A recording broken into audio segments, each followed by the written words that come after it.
Habari ndugu msikilizaji, karibu tena katika kipindi changu hiki cha mahusiano ya ndoa. Naendelea na darasa langu la afya. Leo nipo kwa ajili ya afya tu.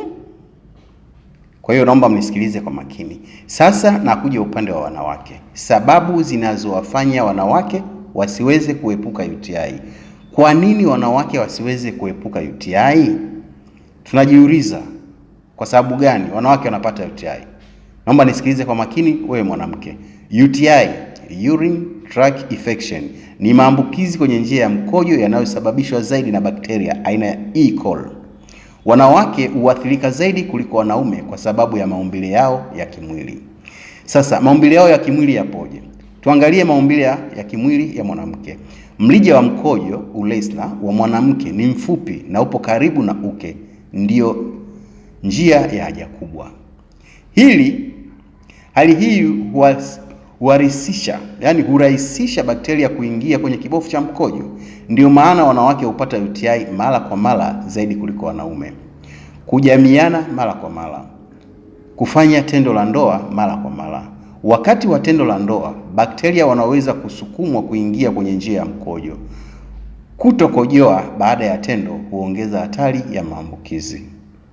Kutotumia kinga pia huongeza uwezekano wa kuambukizana bakteria.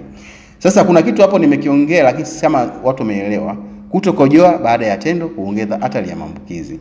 Kwa mfano, umefanya tendo la ndoa, umemaliza kufanya tendo la ndoa, huendi kukojoa. Hapa una hatari ya kuongeza maambukizi. Ni vizuri zaidi kwa msichana au kwa mwanamke ukashiriki tendo la ndoa, baada ya muda mfupi ukaenda kukojoa. Hapo unakuwa kama umefanya kinga. Usafi usio sahihi wa sehemu za siri. Kufuta nyuma kwenda mbele baada ya haja kubwa hupelekea bakteria kwenye uke na njia ya mkojo. Yaani kuna namna jinsi ya kunawa.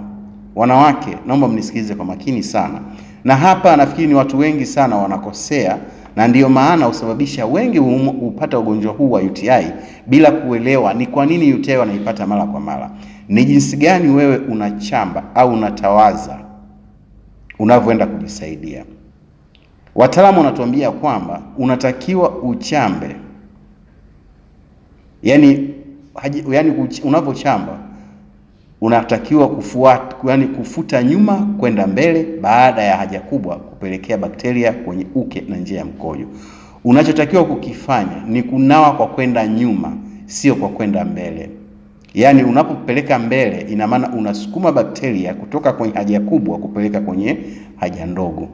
Pia kutumia sabuni kali au kemikali huweza kuharibu uwiano wa bakteria wazuri na kuongeza maambukizi. Kuna wanawake wengine wanaona usafi wa sehemu ya uke ni kusafisha kwa sabuni yenye manukato makali. Hapana, uke hautaki kusafishwa kwa manukato makali. Uke unatakiwa usafishwe tu na maji ya kawaida masafi yasiyo na vidudu. Ndivyo huweza kusafisha uke. Usisafishe uke kwa kutumia sabuni yenye manukato makali. Hii ni mbaya. Kubana mkojo kwa muda mrefu. Kushikilia mkojo kwa muda mrefu huruhusu bakteria kuzaliana kwenye kibofu.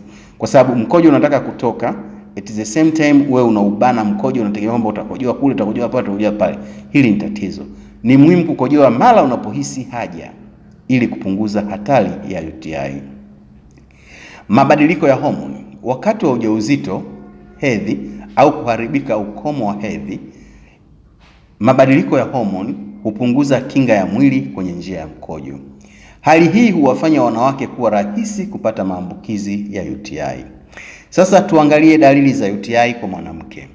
Maumivu au kuwaka wakati wa kukojoa. Yaani unakuta unaweza ukakojoa ukasikia kuna dalili fulani kama kuna waka moto fulani hivi. Hizi ni dalili mojawapo. Kukojoa mara kwa mara, yaani mkojo unakubana mara kwa mara.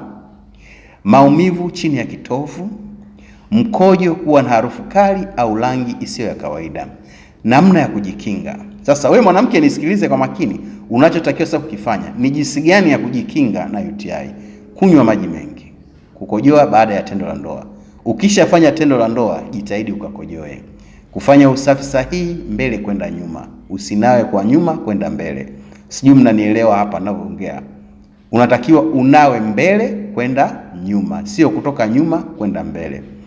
Kuepuka kushikilia mkojo. usikae na mkojo kwa muda mrefu. Ukijisikia haja ndogo, jitahidi ukakojoe. Kuvaa nguo za ndani za pamba. Kuna watu wamezoea kuvaa nguo za pamba. Nguo za pamba sio nguo nzuri sana. Yaani ni nzuri kwa uhalisia wa maumbile yenu.